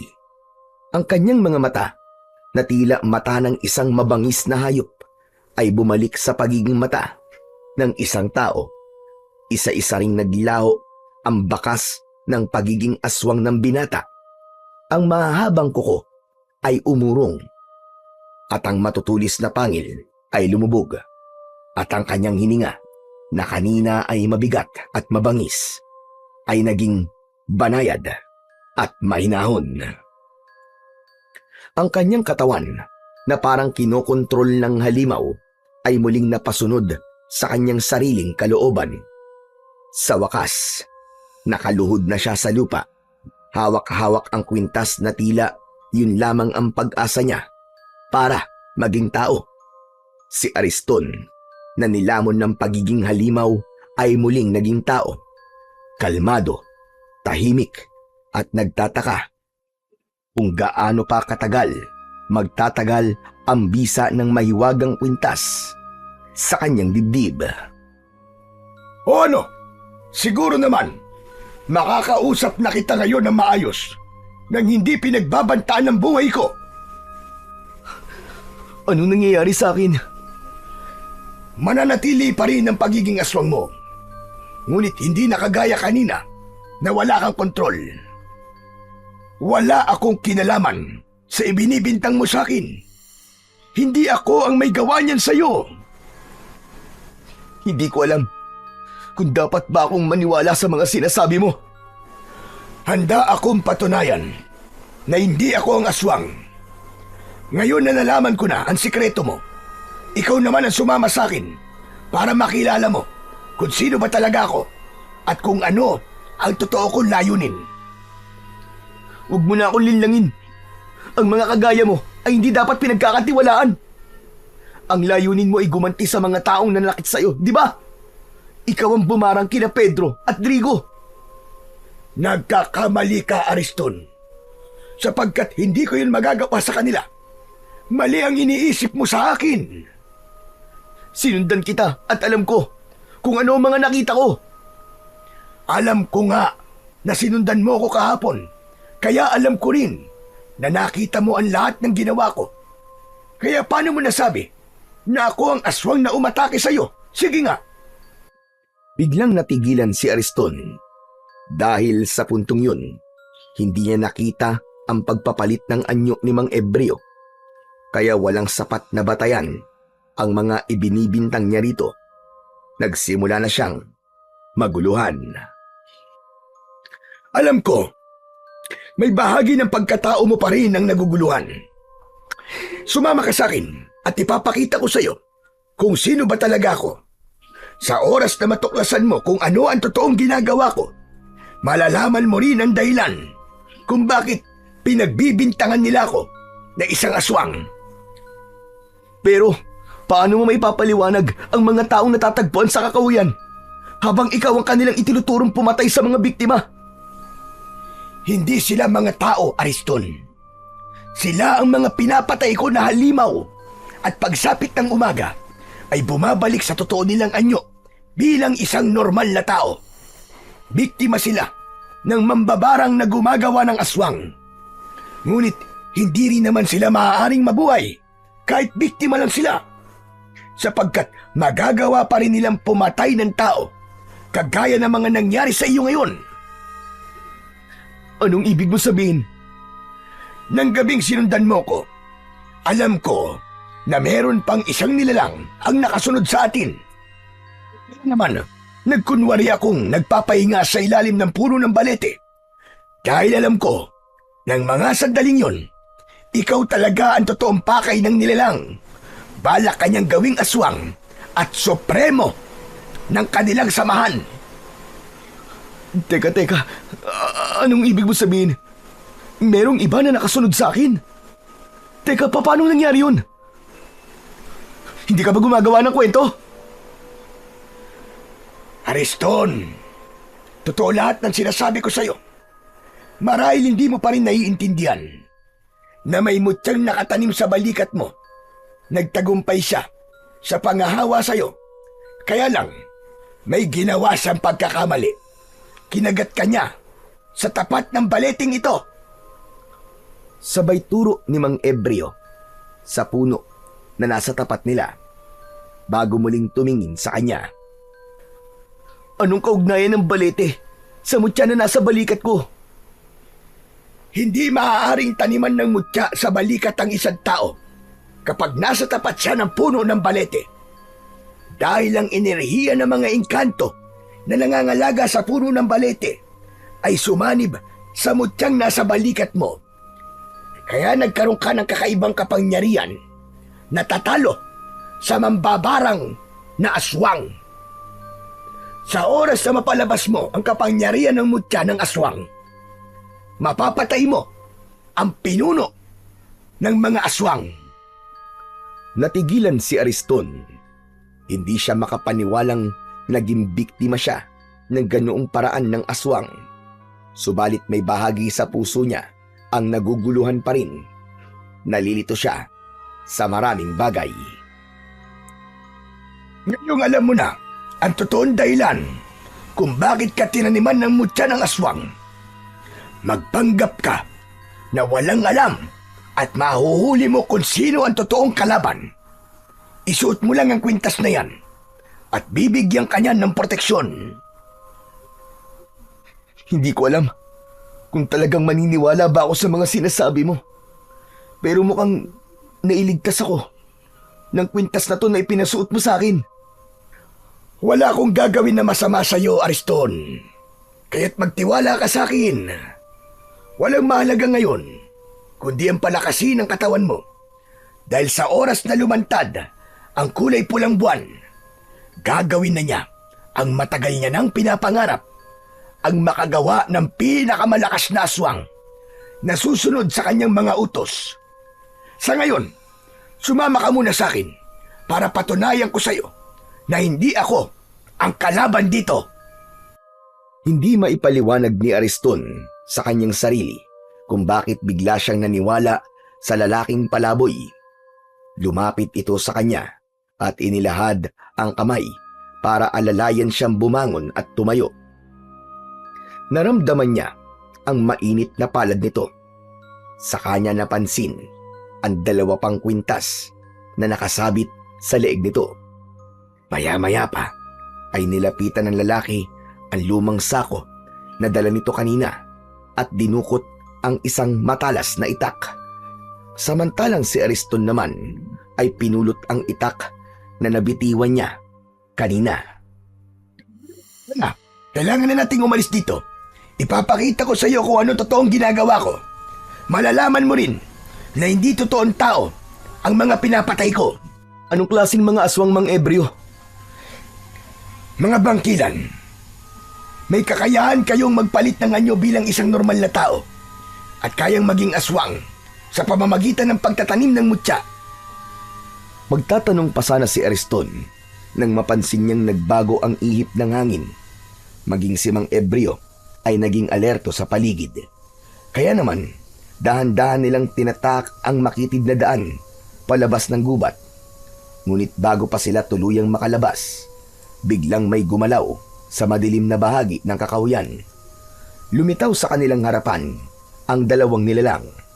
Nakilala ni Ariston sina Digo at Pedro. Hindi na tao, kundi mga aswang na bangkilan. Ang kanilang balat ay kulay abo, nanunuyo at puno ng sugat na may amoy ng nabubulok na laman. Namumula ang kanilang mga mata, tila apoy na nagliliyab sa dilim. Ang kanilang bibig ay bumubuka na parang mga asong nauulol.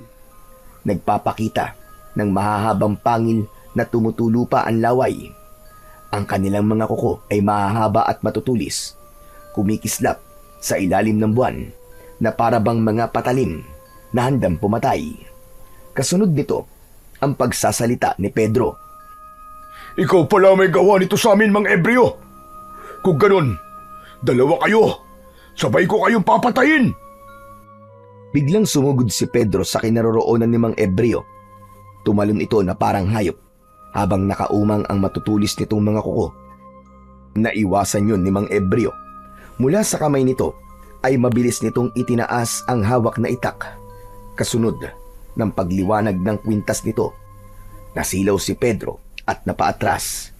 Subalit nang makabawi ng lakas si Pedro, agad nitong tinalon si Mang Ebreo. Ngunit bago pa man lumapag ang pangil ni Pedro sa leeg ng lalaking palaboy, itinapat nito ang anting-anting sa dibdib ng halimaw. Kasunod ng pagtarak ng talim nito sa dibdib ni Pedro. Biglang nagliyab ang katawan ni Pedro at sa isang iglap ay bumagsak itong naglalagablab. Sumisigaw ito ng nakakakilabot na pag-angil hanggang sa tuluyang maging abo ang katawan nito. Sinasabi ko na nga ba at may kapangyarihan kang pumatay ng mga katulad namin. Ikaw ang totoong nanghawa sa akin, hayop ka. Mamatay ka! Pagbabayaran mo ang ginawa mo kay Pedro! Walang kasalanan si Mang Ebreo! May ibang gumawa niyan sa inyo! Maniwala ka! Hanggang dito ba naman? Kinakampihan mo pa rin ang matandang palaboy na yan? Huwag kang maniwala sa kanya, Ariston. Siya ang totoong kalaban dito. Nagkakamali ka, Drigo. May iba pang may pakana sa pagiging aswang mo. Ako rin. Isa na rin akong aswang ngayon. Kaya masasabi kong wala siyang kasalanan sa mga nangyayari sa atin. Maniwala ka!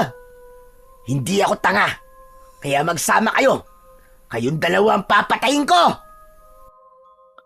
Mabilis at malalaki ang hakbang ni Drigo na sinugod nito si Ariston. Ngunit biglang lumiwanag ang mga mata ni Ariston. Bumalik ang pagiging halimaw niya. Ramdam niya ang lakas ng kapangyarihan na dumadaloy sa kanyang katawan. Sinalubong niya ang pagsugod ni Drigo sa kanya. Nagpambuno silang dalawa at maririnig ang ingay ng kanilang mga pag-angil. Ang kwintas na nakasabit sa leeg ni Ariston ay bigla na lamang nagliyab. Sa isang mabilis na galaw, inundayan niya ng itak si Drigo. Bumaon ng talim sa sugat nito at mula sa loob ng katawan ni Drigo, sumabog ang malakas na kulay pulang liwanag. Ang halimaw ay bumagsak sa lupa. Nagkikikisay ang katawan na parabang nalalaso nito. Pagkalipas ng ilang sandali, nasunog ang katawan nito hanggang sa wala nang natirang bakas, kundi abo na lamang na kumalat sa hangin. Humihingal na natigilan si Ariston. Nanlalaki ang mga mata sa nangyari. Doon niya nalaman na ang kapangyarihang nananalaytay sa kanyang mga ugat ay hindi sumpa, kundi isang sandata na magagamit niya laban sa kasamaan. Samantalang si Mang Embryo naman ay nakatitig sa kanya at seryosong nagsalita. Ngayon alam mo na, Ariston. Sila ang totoong kalaban. Hindi ako makapaniwala na isa kayong manunugis ng aswang. Nagkuunwari lang pala kayong palaboy para hanapin ang mga halimaw na nabiktima ng mambabarang. Tsaka, bigla ko po naalala. Nang hapon po na sinundan ko kayo, napansin ko po na naglalagay kayo ng marka sa labas ng pintuan ng mga taong mabait at naging masama sa inyo. Dahil pagsapit ng kulay pulang buwan, lahat ng may marka ng X, tatawagin sila ng kanilang pinuno para masaksiyan ang pagsanib ng kapangyarihan ng kulay pulang buwan sa katawan ng napili nilang Supremo bilang isang ganap na pinakamalakas na aswang. At ikaw yun, Ariston. Ikaw ang gagawin niyang Supremo. Aba, teka sandali lang po. Paano pong ako? Paano pong nangyari yun? Sapagkat ikaw ang pinili ng pinuno. Mahirap malaman kung sino ang totoo nating kalaban. Ngunit hindi magtatagal ay lalantad siya sa oras na magsagawa na siya ng ritual para sa'yo. Kung ganun, may posibilidad din po na mapahamak po si Lolo Castor, ganun ho ba? Oo, lahat ng malapit sa'yo. Baka nga siya pa ang gamiting pain laban sa'yo. Kaya hanggat maaari, huwag ka munang lumapit sa lolo mo. Baka madamay siya sa mangyayari sa'yo. Kailan po ba lalabas ang kulay pulang buwan? Bukas ng hating gabi, lalabas ang kulay pulang buwan. Yun ang dahilan kung bakit nagpakita ako sa'yo. Dahil gusto kitang balaan. Sa oras na masinagang ka ng kulay pulang buwan, mag-ahari ang kadiliman sa puso mo. Wala kang maaalala at susundin mo lahat ang mga iuutos sa'yo ng taong gumawa sa'yo ng pagiging aswang. Diyos ko, ano pong gagawin ko? Ayoko pong maging aswang. Wala kang ibang gagawin kundi isipin ang kabutihan sa puso mo. Dahil sarili mong isip ang magiging kalaban mo. Ngunit sa oras na may maalala kang kabutihan sa puso mo, babalik ka sa dating katinuan at ikaw mismo ang papatay sa mambabarang na aswang na bangkilan. Bumundol ang kaba sa dibdib ni Ariston nang mahaplos niya ang palawit ng kwintas. Umaasa siya na malalampasan niya ang pagsubok na yon. Ang kailangan lamang niyang gawin ay labanan ang kasamaan. Buong isang gabi na naghanap ang dalawa ng mga aswang sa kagubatan. Lahat ng makasagupa nilang may hawa ng aswang ay pinapatay na nila upang mabawasan ang mga alagad ng mambabarang na aswang. Ang ilan na hindi nasunog ang katawan ay hinayaan nilang manatili sa kakawyan. Yun ang dahilan kung bakit iniisip ng mga tao na biktima ng aswang ang natatagpuan na patay sa kakawyan. At sa pagsikat ng araw, saka lamang sila matutunaw at masusunog. Nang matapos sila sa kanilang ginagawa, ay nagpasya ng umuwi sa bahay si Ariston. Itinago niya ang kwintas sa loob ng kanyang damit at nilinisan ang kanyang sarili bago siya pumasok sa loob ng kanilang bahay. Ngunit nagulat siya nang makita ang matanda na nakaupo sa harap ng lamesa. Naghahanda ito ng pagkain na madalas nitong ginagawa kapag sumasapit ang madaling araw. Anak naman ng tokwa, oo. Kaya panay ang tawag ko sa'yo sa loob ng kwarto mo hindi ka lumalabas. Saan ka ba nanggaling, ha? Nagpahangin lang po ako sa labas, Lolo Castor. Kalalabas ko lang naman po kanini. Sa bintana po ako dumaan dahil ayaw ko po kayong magising. Pagsisinungaling ni Ariston.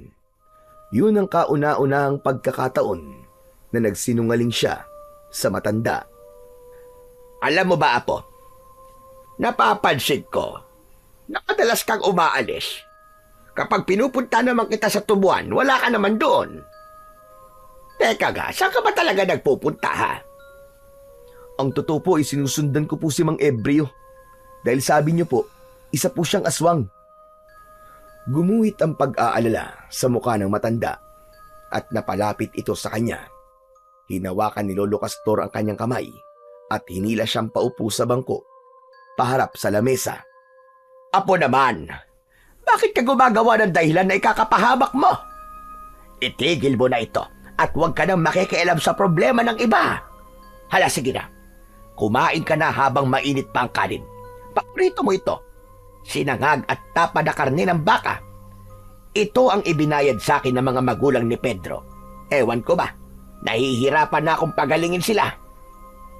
Lolo Castor, maaari po bang wag na kayo manggamot?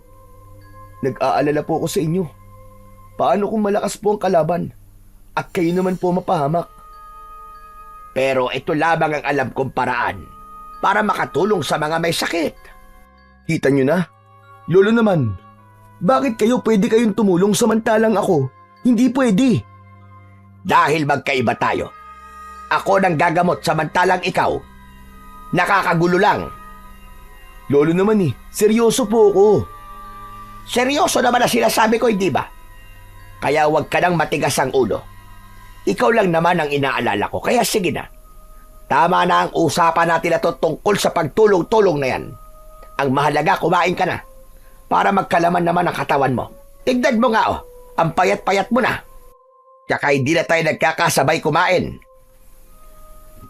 Kaya naman, walang nagawa si Ariston, kundi pagtuunan ng pansin ang nakahain na pagkain. Bigla siyang nakaramdam ng gutom at agad na nilantakan ang pagkain na ibinigay sa kanya ni Lolo Castor. Pagkalipas ng ilang sandali, naubos niya ang pagkain, ngunit bigla siyang naglaway. Nakaramdam ng hilo. Sumulyap siya kay Lolo Castor. Ngumiti ito at nagsalita. Sige lang, Apo. Matulog ka muna. Hindi ka rin naman makakagala ngayon dahil masasaktan ka sa sinagdag araw. Yun ang huling salita na narinig ni Ariston mula sa matanda bago siya tuluyan na napalugmok sa lamesa. Nandilim ang kanyang paningin at agad na nawalan ng malay. Nagising na lamang ang natutulog na diwa ni Ariston sa mainit na pakiramdam sa paligid, pati na ang malakas na bulong ng mga taong nasa paligid niya. Unti-unti siyang nagmulat ng kanyang mga mata. Ang una niyang nasilayan ay ang mapula at naglalagablab na siga sa gitna ng isang malawak na damuhan. Ang liwanag nito ay sumasalamin sa maitim na kalangitan. Nakapalibot sa apoy ang mga lalaking nakasuot ng itim na balabal. Mahigpit ang pagkakatakip ng kanilang mga hood, kaya't tanging kumikislap na mga mata lamang ang kanyang naaaninag mula sa mga ito. At sa kanyang harapan, nakatalikod ang isang matandang lalaki. Nakataas ang dalawang kamay, parang nagsasambit ng kung ano-anong kakaibang orasyon. Ang tinig ay paos, ngunit palakas ng palakas. Bumibigkas ng mga salitang hindi mawari, mga sinaunang bersikulo na hindi banal, kundi salitang may kinalaman sa kadiliman. Maya-maya pa ay nagsalita ng Tagalog ang matanda. Sa ngalan ng dilim, sa ngalan ng kadiliman, sa kapangyarihan ng dugo, sa ilaw ng buwan, isilang ang bago naming kasangkapang magdadala ng lakas sa aming kapangyarihan. O katastasang hari ng kadiliman, dinggin mo ang aking dalangin. Ang aking alagad ay palakasin. Saniban mo siya ng iyong kapangyarihan at pagkalooban mo ng buhay na walang hanggan. Hindi siya maaaring magkamali Si Lolo Castor ang nasa harapan niya habang ito ay nagsasambit ng mga salita. Ang mga nilalang na nakapalibot ay sabay-sabay na nag-usal din ng dasal. Mabagal sa simula, para bang bulong na umiikot sa hangin. Ngunit unti-unti itong lumalakas na tila ugong ng kulog. Ang kanilang mga tinig ay nagmistulang alon na paulit-ulit na bumabalot sa pandinig ng binatang si Ariston. Pinaparamdam sa kanya ang bigat ng ritual na isinasagawa ng mga kampon ng kadiliman. Sinubukan niyang igalaw ang kanyang mga kamay, ngunit agad niyang naramdaman ang hapdi. Ang kanyang mga pulsuan ay mahigpit na nakatali sa likod ng poste. Ang mga hibla ng lubid ay bumaon na sa kanyang balat. Mula sa pagkakasugat ay dumaloy ang manipis na dugong tumutulo, naghalo sa pawis na kumakapit sa kanyang balat. Ang paligid ng sugat ay namamagana at nanlalagkit, para bang sinasadya ng lubid na pahirapan ang kanyang bawat galaw. Ramdam na ramdam ni Ariston ng mga sandaling yun ang mabilis na tibok ng kanyang puso. Hindi lamang dahil sa sakit ng kanyang sugat, kundi dahil sa labis na galit. Ngayon ay alam na niya kung sino ang totoong kalaban at buong katotohanan. Naramdaman ni Lolo Castor ang pagpupumiglas ni Ariston, kaya naman humarap ito sa kanya. Huwag mo na subukan makawala sa pagkakagapos ng lubid, apo ko. Ano pong ibig sabihin nito, Lolo Castor? Anong ibig sabihin nito? Simple lang. Ikaw ang aking napiling alay upang gawing supremo. Ikaw ang magiging tapat kong alipin. Lolo, kung ano man pong binabalak niyo, huwag niyo na pong gawin. Huwag niyo pong ituloy. Baka nakakalimutan niyo po, apo niyo po ako. Sarili niyo akong dugo. Bakit niyo ako ginaganito, Lolo Castor? Umawa ng malakas si Lolo Castor at ibinaba ang dalawang kamay na nakataas pa sa ere. Saka lumapit ito sa kanya at hinawakan ang kanyang baba. Hindi kita totoong apo, Gunggong. Ha? Ano pong ibig niyo sabihin? Hindi tayo totoong magkadugo. Hindi kita apo. Tapos. Ginamit lamang kita para maisakatuparan ko ang lahat ng mga binabala ko. Hindi. Hindi totoo yan, Lolo Castor. Hindi totoo yan. Iyon ang buong katotohanan, Ariston. Hindi kita totoong apo. Hindi kita itinuring na apo kailanman. Hindi mo ba itatanong kung ano ang totoong nangyari sa mga magulang mo?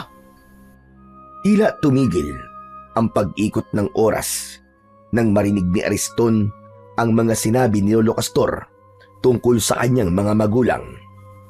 Parang may kutsilyong bumaon sa kanyang dibdib nang maalala ang kanyang mga magulang.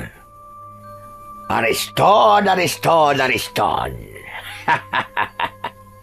Naisip mo na ba kung ano ang ginawa ko sa kanila? Anong ginawa niyo sa kanila, Lolo Castor? Anong ginawa niyo sa kanila? Sagutin niyo ang tanong ko! Magsalita kayo! Pinatay ko sila para makuha ka. Ikaw ang napili kong magdadala sa aking mutya na ibinaon ko na sa balikat mo. Inalagaan kita ng ritual at orasyon. Pero ngayon, ito na ang pinakahinihintay kong sandali. ang kukumpleto sa ritual ko. Hayop ka! Sa tunog pa lang ng tawa mo, demonyo ka! Demonyo! Alagad ng Diablo! Wala kayong kasing sama. Tinuring ko kayong lolo. Minahal ko kayo. Minahal ko kayo ng gusto. Paano niyo nagawa to sa akin? Hayop ka! Hayop! Hayop! Walang ibang mahalaga sa akin, kundi ang matupad ang pangarap ko na masakop ang buong daigdig. Para lahat kayo ay susunod na sa akin bilang mga alagad ko. Ngunit mangyayari lamang yon kapag nagawa ko na ang pagpapasanib ng kulay pulang buwan sa katawan mo. Kasunod ng nakakakilabot na pagtawa ni Lolo Castor, bumalot ang itim na ulap sa buwan. Bahagyang dumilim, ngunit ang unti-unting pagpula ng buwan ay dahan-dahan nang nasisilayan. Mistula yung aninong pula na tumatakip sa buwan. Kasabay naman ng pagbabagong anyo ng matanda na si Lolo Castor, ang pinuno ng mga mambabarang na aswang, kasama ng mga alagad nitong sumasabay sa pagtawa ng kanilang pinuno. Lumantad ang dahan-dahan nilang pagpapalit ng anyo habang nakatingala sa langit. Mula sa balat ng mga ito, tumubo ang maiitim at matutulis na balahibo na animo ay mga alambre. Kumikislap sa liwanag ng siga. Ang mga daliri ay kumulubot at nagsihaba. Ang mga kuko nito ay naging matutulis na parang mga matatalas na kutsilyo. Kumikiskis sa isa't isa at naglalabas ng nakakangilong tunog. Ang mga muka ay nagdilim. Ang panga ay lumapad at humaba. At mula sa gilid ng kanilang bibig ay lumitaw ang malalagaring mga ngipin na tila gutom na hayop na handang managpang. Sabay ng ingay na isang ungol na nagmumula sa nakabuka nilang mga malalaking bibig. Unti-unting naging garalgal ang alulong na yon at nagmistulang malalalim na dagundong ng alingaw-ngaw ng mga halimaw. Ang mga lalaking nakapalibot sa siga ay sandaling tumigil, ngunit muling nag-usal ng mga dasal. Ang kanilang tinig ay naging mas mabilis at mas desperado. Umalingasaw din sa hangin ang nakakasulasok na amoy na parabang nabubulok na laman ng tao. Hindi maiwasan ni Ariston ang hindi malungkot sa nakikitang pagbabago sa kanyang lolo na matagal niyang nakasama at minahal. Umagos ang masaganang luha mula sa kanyang mga mata dahil sa nangyari sa kanyang mga magulang. Ang pagmamahal niya sa matanda ay napalitan ng matinding galit, puot at pagkasuklam na tila bulkan ng sasabog. Hayop ka! Pakawalan mo ako! Pakawalan mo ako dito, demonyo ka! Isa kang halimaw na hindi na dapat binubuhay! Demonyo ka! Demonyo! Hindi kayo magtatagumpay sa mga binabalak nyo! Tandaan nyo yan! Pag nakawala ako dito, papatayin kita! Tatagtanin kita ng pinong-pino! Umalingaw-ngaw ang galit na boses ni Ariston. Ngunit hindi pa man nakakasagot si Lolo Castor.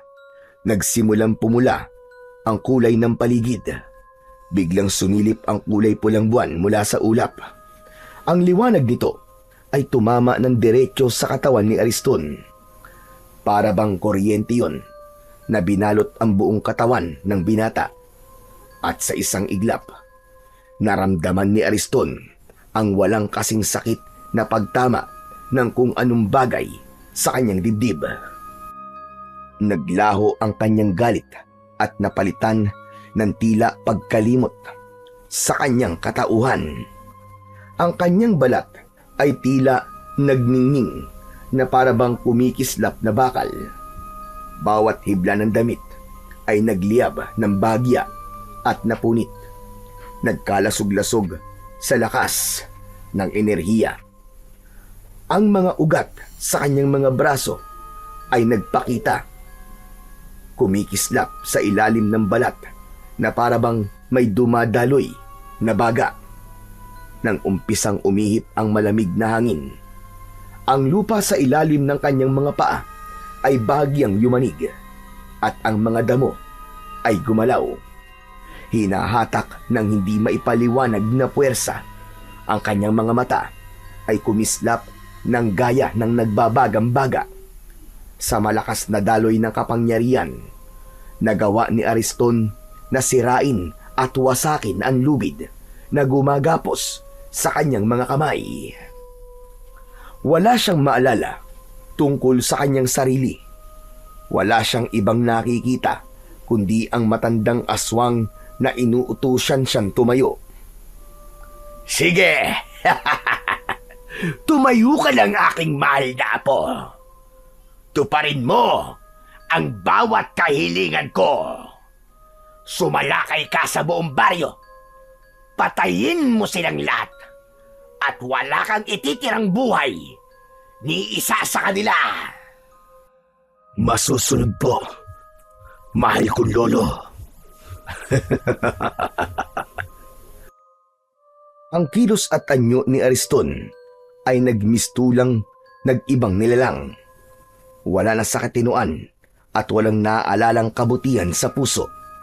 Ang naaalala niya ay kung paanong pinatay ng taong bayan ang kanyang mga magulang. Kaya naman, bumalot ang galit sa kanyang dibdib. Sige, ipagiganti mo ang mga nangyari sa mga magulang mo, apo ko. Ipagiganti mo! Manasanang maglalakad si Ariston para sundin ang utos ni Lolo Castor nang biglang dumating si Mang Ebreo. Dala ang pang-spray ng lason sa tubo. Naamoy kagad ni Ariston ang bawang sa kagamitan na hawak ni Mang Ebreo. Ariston, gumising ka! Siya ang totoong kalaban! Huwag kang sumunod sa utos niya! Gumising ka, iyo! Huwag kang maniwala sa kanya, apo. Siya ang tunay na pumatay sa mga magulang mo. Naguguluhan na nagpalipat-lipat ng tingin si Ariston sa dalawa. Wala siyang maalala at hindi niya naiintindihan ang mga sinasabi ng mga ito. Sa kanyang nalilitong isip, nahawakan niya ang kwintas. Tila may puwersang nagpapaalala sa kanya ng konting eksena na natatandaan niya. Nakita niya sa kanyang alaala si Mang Ebreo habang nakikipaglaban ito sa mga halimaw, pati na ang mga ibinili nito sa kanya. Kasabay nito, lumiwanag ang kanyang mga mata. Sino ba talaga nagsasabi sa inyo ng totoo? Sino? Ako, Ariston! Ako ang nagsasabi! Nangako ka na hindi ka magpapasanib sa kasamaan! Ako ang paniwalaan mo, apo. Ako nagsasabi sa iyo ng totoo. Patayin mo ang lalaki niyan dahil siyang pumatay sa mga magulang mo. Kalokohan! Hindi ko pinatay ang mga magulang mo, Ariston! Dahil ako ang tunay mong ama! Siya ang totoong pumatay sa pamilya ko! Sa nanay mo! Malinaw na ngayon ang lahat sa akin! Siya ang pumatay sa pamilya natin, Ariston! Pagkatapos nun, umikot ang mga alagad ni Lolo Castor sa binata at umatake ang mga ito kay Mang Ebreo. Inisprayan naman ni Mang Ebreo ang mga kalaban. Binunot nito ang itak at gamit ang kwintas, kinalaban ng lalaki ang mga aswang. Saka lang may naalala si Ariston sa pagbalot ng malakas na enerhiya sa kanyang katawan. Naalala niya ang lahat. Naghari sa kanyang dibdib ang katotohanan. pati na ang mga sinabi ni Mang Ebreo na ito ang kanyang tunay na ama. Naalala ko ng lahat. Humanda kayo! Dahil ito na magiging katapusan nyo! Sa gitna ng kulay pulang liwanag, nagsimula ang matinding sagupaan. Nagharap sina Ariston at Lolo Castor at sa bawat galaw ay may napapatay na halimaw si Ariston. Sumugod si Lolo Castor, mabilis at mabangis, ngunit nang kumislap ang pulang liwanag sa katawan ni Ariston, nagbago ang lahat. Sa bawat galaw niya, nag-iiwan siya ng bakas ng liwanag na parabang naglalagablab na apoy. Nang salubungin niya ang pag-atake ni Lolo Castor, tinamaan niya ito sa dibdib ng kanyang kamao na may nagbabagang enerhiya. Umalingaw-ngaw ang malakas na dagundong ng pagyanig ng lupa. Anong nangyayari? Bakit kakaiba ka, Ariston? Dahil nagkamali ka ng pagtatanim ng mutya sa balikat ko. Nangyari yon sa tapat mismo ng balete. Kaya naman ang malakas na enerhiya ng mga nag-aalagang engkanto doon ay nahigop ng mutya. At yun mismong gagamitin kong pampatay sa'yo at sa mga halimaw na kagaya mo. Malakidlat ang suntok na tumama sa katawan ng pinuno ng mga bangkilan. Tumalsik ito. Ang balahibo ay nagliyab sa bawat atake sa kanya. Ngunit sa huling bugso ng laban, itinaas ni Ariston ang kanyang kamay at isang malakidlat na kulay pulang liwanag ang nabuo. Hugis pana na bumulusok papunta sa katawan ng kalaban. Tumarak yun sa katawan ni Lolo Castor at sa isang iglap bumagsak ito sa lupa at tuluyang nagliyab at naging abo.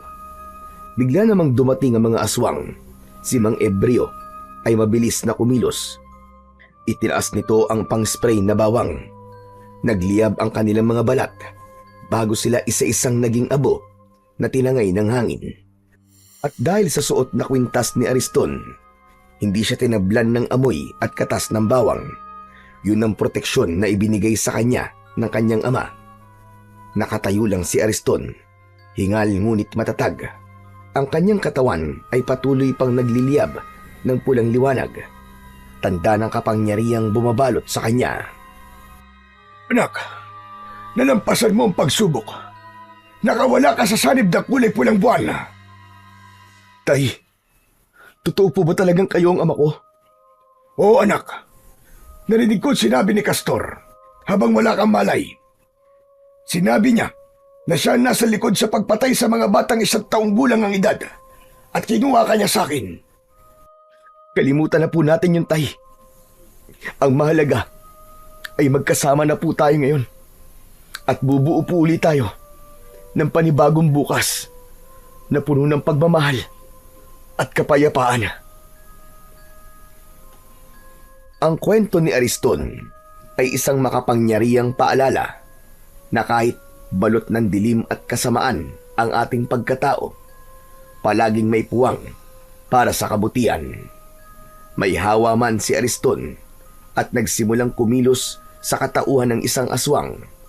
Hindi niya hinayaang lamunin siya ng gutom at galit na dala ng sumpa. Hindi na naig ang kasamaan sa kanyang puso. Sa halip, ginamit niya ang kanyang kapangyarihan upang protektahan ang buong baryo at ang kanyang ama. Ang kanyang kabutihan, gaano man kaliit o kahina, ay may kakayang manaig laban sa puwersa ng kasamaan.